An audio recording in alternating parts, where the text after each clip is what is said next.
نحمده ونصلي ونسلم على رسول الكريم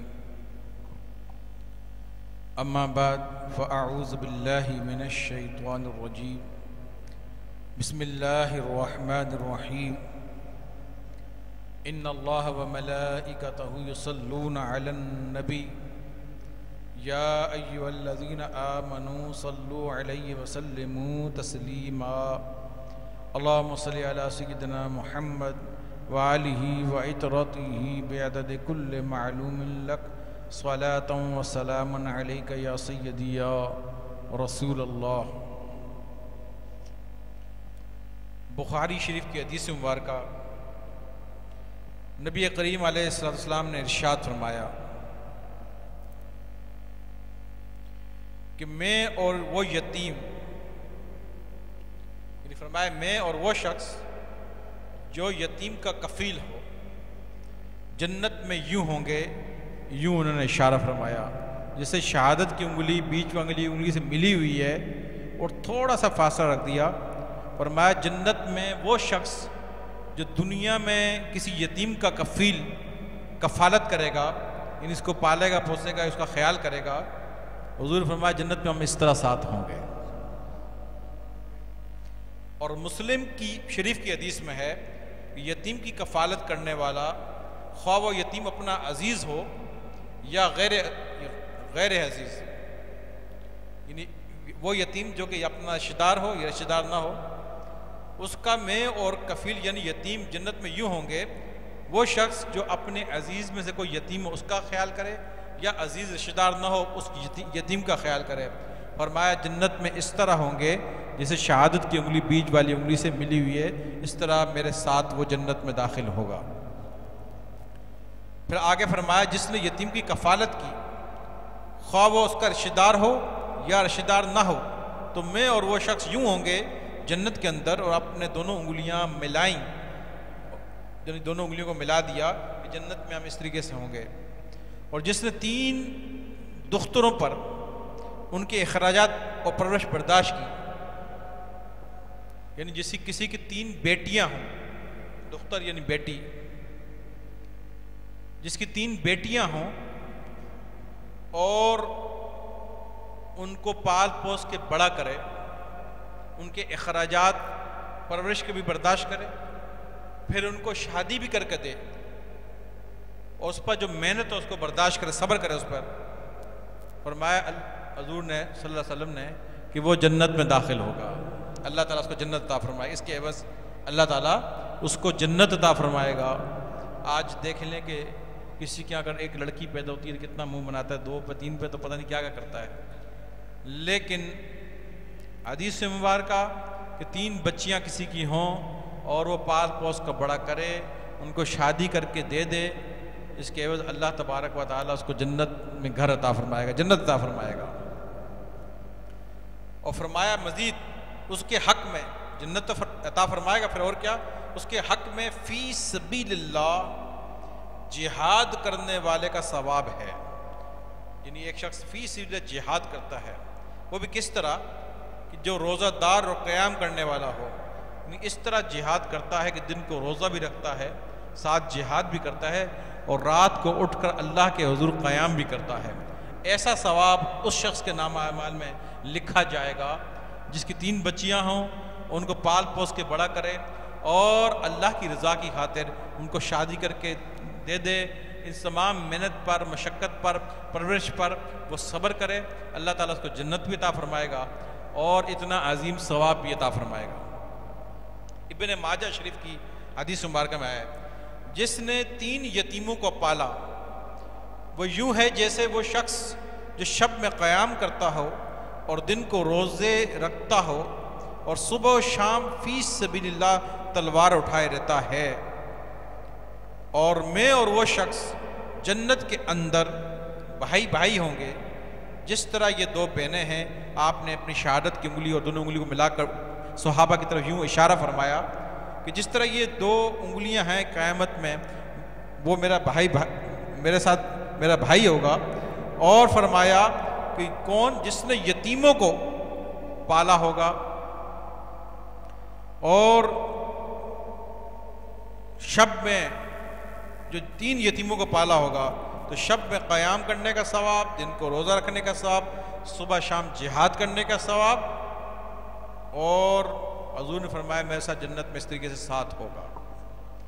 ترمذی شریف میں وارد ہے کہ اس کو صحیح بتایا گیا ہے، جس شخص نے مسلمانوں میں سے ایک یتیم کے خورد و نوش کی ذمہ داری کو اٹھایا، ایک یتیم کی، اللہ تعالیٰ اس کو جنت میں داخل فرمائے گا بالیقین، مگر یہ کہ اس نے ایسے گناہ کا ارتکاب کر لیا ہو جو معاف نہ کیا جاتا ہو، جیسے شرک اور کفر۔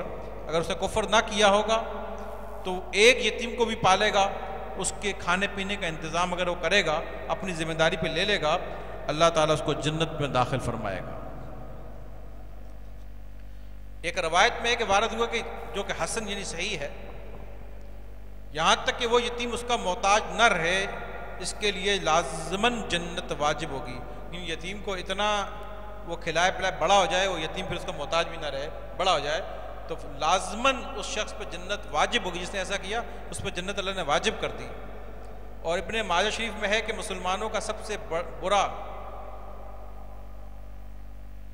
بڑا گھر وہ ہے، سب سے بڑا گھر وہ ہے جس میں کوئی یتیم رہتا ہو اور اس کے ساتھ برابر، مسلمانوں کا سب سے برا گھر، بڑا گھر نہیں برا، مسلمانوں کا سب سے برا گھر، بیڈ یعنی برا گھر وہ ہے جس میں کوئی یتیم رہتا ہو اور اس کے ساتھ برا برتاؤ کیا جاتا ہو، وہ مسلمانوں کا سب سے برا گھر ہے۔ اور ابو الیعلیٰ سے مروی ہے کہ بسند حسن کہ میں، حضور فرماتے ہیں میں اول ہوں گا جنت کے دروازے کو کھولنے والا، لیکن میں دیکھ رہا ہوں گا کہ ایک مجھ سے بھی آگے بڑھ رہی ہے، اس کو میں پوچھوں گا کہ تو کون ہے؟ وہ کہے گی میں عورت ہوں، اپنے یتیم کو پالنے کی خاطر میں بیٹھی رہی، یعنی دوبارہ کسی سے نکاح نہ کیا۔ یعنی کہ اس کی عظمت دیکھیں اس عورت کی کہ دنیا میں جو بچے رہ جاتے ہیں اسے اپنی پاک دامنی کو رکھتے ہوئے اور بچوں کی یتیموں کی خاطر دوسرا نکاح نہ کیا، اس کو اتنا مقام ملے گا۔ طبرانی میں مروی ہے، اس روایت کی سند میں بجز ایک راوی کے دیگر تمام راوی ثقہ ہیں، وہ متروک نہیں ہیں۔ مجھے قسم ہے، آپ اسلام فرماتے ہیں مجھے قسم ہے اس ذات کی جس نے مجھے حق کے ساتھ مبعوث فرمایا کہ روز قیامت ایسے شخص کو اللہ تعالیٰ عذاب میں مبتلا نہ فرمائے گا جو یتیم پر رحم کرتا ہو اور بات کرتے ہوئے اس کے ساتھ نرمی رکھتا ہو اور اس کی یتیمی اور کمزوری پر رحم کھاتا ہو، اور اس کو جو اپنے فضل سے اللہ تعالیٰ نے عطا کر رکھا ہے اس کی وجہ سے اس پر ظلم و جبر نہ کرتا ہو۔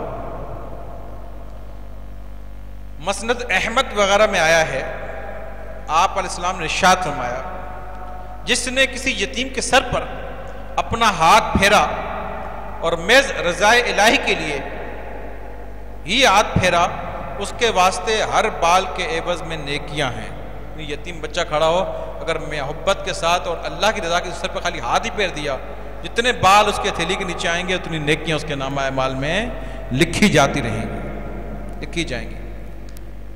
جن بالوں پر ہاتھ پھیرا ہو اور جس نے کسی یتیم لڑکے پر جو کہ اس کے پاس ہو احسان فرمایا، وہ شخص اور میں جنت کے اندر یوں ہوں گے جس طرح یہ 2 انگلیاں۔ فرمایا کہ جس کے پاس یتیم لڑکا ہو، اس کے سر پہ ہاتھ پھیرا، اس کو پر احسان کیا، اس نے اس کو پالا، تو جنت میں میرے ساتھ اس طریقے سے ہوگا۔ اور ایک جماعت سے روایت ہوا ہے کہ اس کو حاکم صحیح کہتے ہیں، یعقوب علیہ السلام سے اللہ تعالیٰ نے ارشاد فرمایا کہ آپ کی بینائی جاتی رہنا، کمر دوری ہو جانا اور یوسف علیہ السلام کے برادران کا ان کے ساتھ ایسا برتاؤ کرنا، یہ تمام کچھ ہونے کا سبب یہ ہے کہ انہوں نے اپنے گھر والوں کے لیے ایک بکری ذبح کی تھی اور اسے خود کھایا تھا، لیکن جو روزہ دار بھوکا یتیم مسکین آیا تھا اس کو نہیں کھلائی تھی۔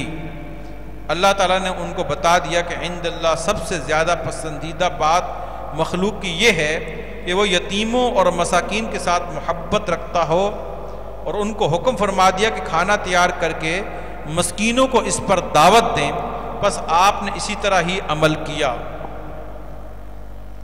بخاری و مسلم حضرت ابو ہریرہ رضی اللہ تعالیٰ سے مروی ہے کہ رسول اللہ صلی اللہ علیہ وسلم کا ارشاد ہے، بیوہ اور مسکین پر جو خرچ کرے وہ فی سبیل اللہ جہاد کرنے والے کی مانند ہے۔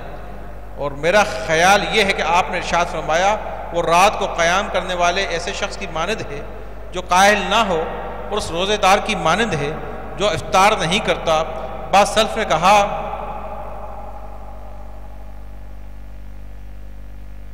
کہ میں شروع میں کسی بزرگ، پرانے بزرگوں میں سے کسی بزرگ نے کہا کہ شروع میں بدمست یعنی شراب نوشی کر کے مست رہنے والا اور گناہوں میں مستغرق رہا کرتا تھا۔ ایک دن ایک یتیم کو میں نے دیکھ لیا تو اس کی عزت افزائی کی جس طرح کہ اپنے بچوں کی جاتی ہے، بلکہ اس کی عزت اس سے بھی فضول زیادہ کی۔ بعض میں سو گیا تو عذاب کے فرشتے میں نے دیکھے جو سختی کے ساتھ مجھے گرفت کیے ہوئے دوزخ کی جانب لیے جاتے تھے کہ ایک دم وہی یتیم دم کا، اور کہنے لگا اس کو چھوڑ دو تاکہ میں اپنے پروردگار کے ساتھ بات کر لوں، مگر فرشتوں نے انکار کر دیا۔ پھر آواز آ گئی کہ اس کو چھوڑ دو کیونکہ اس نے یتیم بچے پر احسان روا رکھا تھا، پس اس کو چھوڑ دیا۔ پھر میں بیدار ہوا، اس روز سے لے کر آئندہ یتیموں پر بہت زیادہ احسان کرنے میں نے شروع کر دیا، یعنی شراب نوشی اور گناہوں کو چھوڑ کر یتیموں پر میں نے احسان کرنا شروع کر دیا۔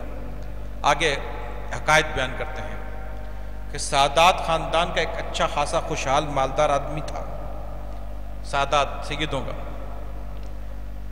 اس کی بیٹیاں تھیں، وہ علوی والدہ سے پیدا شدہ تھیں، علوی والدہ سے، حضرت علی کی رضی اللہ عنہ کی اولاد کو علوی بولتے ہیں، علوی والدہ سے، جیسے میرا خاندان علوی ہے، علوی والدہ سے پیدا شدہ تھیں۔ وہ آدمی مر گیا اور ان پر کی سختی وارد ہو گئی، یعنی کہ حالات خراب ہو گئے مالی لحاظ سے۔ ان کی والدہ ان کو وہاں پر ہی چھوڑتے ہوئے ان کی خاطر کھانے کی جستجو میں نکل پڑی۔ وہ اس شہر کے ایک بڑے شخص کے پاس آئی جو کہ مسلمان تھا۔ اس نے اس کو اپنے حال سے آگاہ کیا۔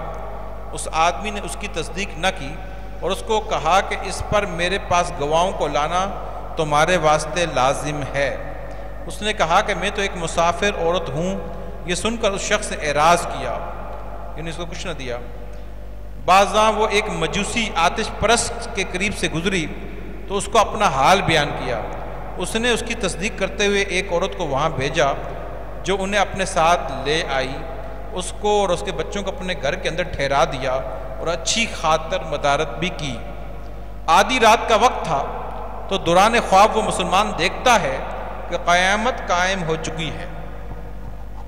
اللہ کے رسول صلی اللہ علیہ وسلم اپنے سر اقدس پر حمد کا جھنڈا بلند کیے ہوئے ہیں۔ آپ کے قریب ایک عظیم محل ہے۔ اس نے پوچھا یا رسول اللہ صلی اللہ علیہ وسلم یہ محل کس کا ہے؟ آپ نے ارشاد فرمایا یہ ایک مسلمان شخص کے واسطے ہے۔ اس نے کہا کہ میں ایک مسلمان توحید پرست ہوں، یعنی اس شخص کی بات ہے جس نے علوی خاندان کی اس عورت کو بات کو کہا کہ تصدیق کروں گا، مجھے تم مطلب کہ گواہ لاؤ، تم واقعی ایسی ہو یہ ہو۔ اب اس کو خواب آ رہا ہے قیامت قائم ہے، اس نے کچھ ان کی مدد نہ کی تو دیکھا کہ آپ علیہ السلام کھڑے ہیں اور ایک جھنڈا آپ کے سر پر ہے، ایک محل خوبصورت آپ کے پاس ہے۔ وہ شخص پوچھتا ہے کہ یہ حضور کس کا محل ہے؟ انہوں نے فرمایا کہ مسلمان کا ہے۔ تو وہ کہتا ہے حضور میں بھی ایک مسلمان توحید پرست ہوں۔ جناب رسول اللہ صلی اللہ علیہ وسلم نے فرمایا تم گواہ پیش کرو۔ اس نے کہا میں مسلمان توحید پرست ہوں، حضور نے فرمایا تم گواہ پیش کرو۔ اب وہ حیرت زدہ ہو گیا، اب وہ چونکہ آل رسول کو اس نے کہا کہ گواہ لاؤ، اب وہ حیرت زدہ ہو گیا۔ آپ صلی اللہ علیہ وسلم نے اس کو اس علویہ کا واقعہ سنا دیا کہ دنیا میں وہ جو عورت میری اولاد میں سے آئی تھی علویہ کا۔ بس وہ شخص از حد مغموم و پریشان بیدار ہوا، اس عورت کو بہت ڈھونڈا، نہیں، وہ تو خواب میں دیکھ رہا تھا. جب بیدار ہوا تو اس عورت کو ڈھونڈنے لگا، بھاگا کہاں ہے وہ. بالآخر پتہ چلا کہ مجوسی فلاں مجوسی کے گھر میں ہے، وہ فلاں ایک مجوسی اس کے گھر میں ہے. اس نے مجوسی آدمی کو کہا کہ اس عورت کے میرے گھر میں بھیج دو. مجوسی نے ایسا کرنے سے انکار کر دیا اور کہنے لگا کہ ان کے سبب سے تو مجھے بڑی برکتیں عطا ہو گئی ہیں. مسلمان اس کو کہنے لگا مجھ سے 1000 دینار لے لے اور ان کو میرے حوالے کر دے. یعنی اس نے آفر کر دی مجوسی کو کہ 1000 دینار کی تجھے میں آفر دیتا ہوں، تو یہ لے لے، ان کو میرے حوالے کر دے.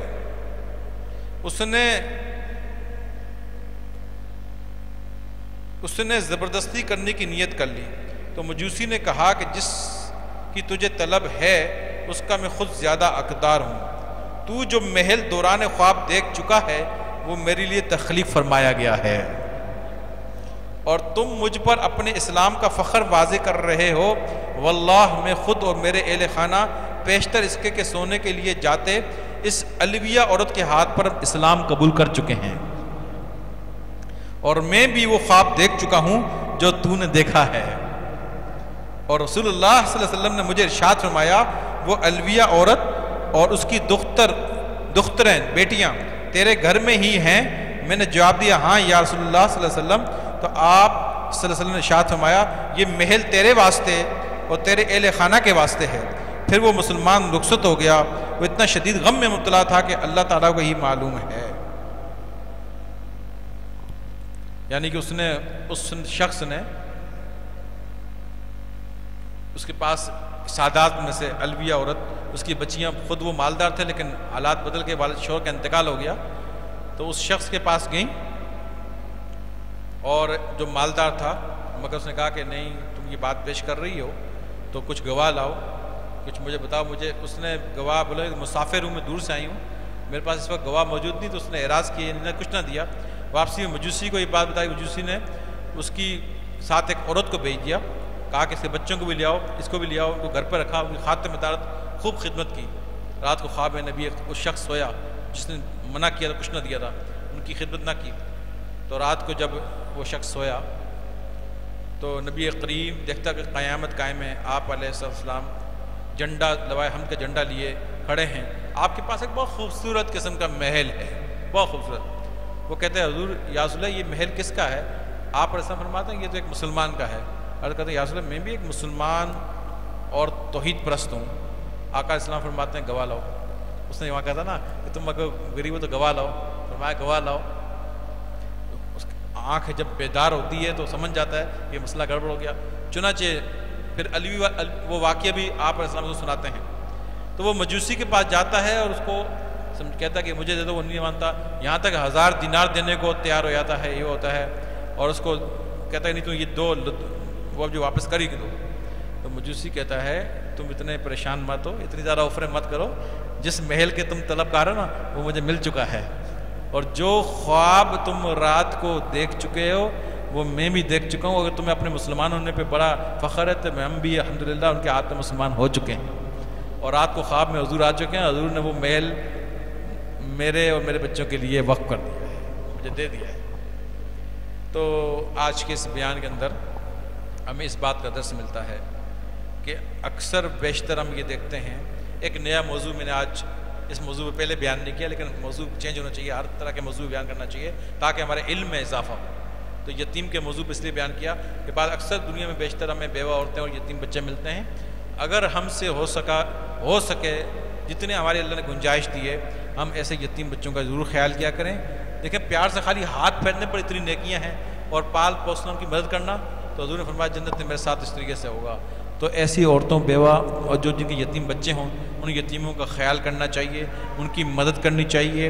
اس پر بے حد اجر عظیم کی جو ہے وہ حدیث میں نے آپ کے سامنے سنائی کہ جنت کی بشارتیں ہیں اور بہت بڑا اجر عظیم ہے. یہاں تک فرمایا کفر اور شرک اگر وہ نہ کرتا ہو تو اللہ تعالیٰ اس کو جنت عطا فرماتا ہے. جنت واجب ہوگی، اس میں جنت پہ واجب ہو جائے گی. اللہ تبارک و تعالیٰ سے دعا ہے اللہ تعالیٰ ہم سب کو ان باتوں پر عمل کرنے کی توفیق عطا فرمائے اور غریبوں یتیموں کا خیال کرنے کی توفیق عطا فرمائے. آمین بجائے نبی المرسلین وآخر دعوانا الحمد للہ رب العالمین.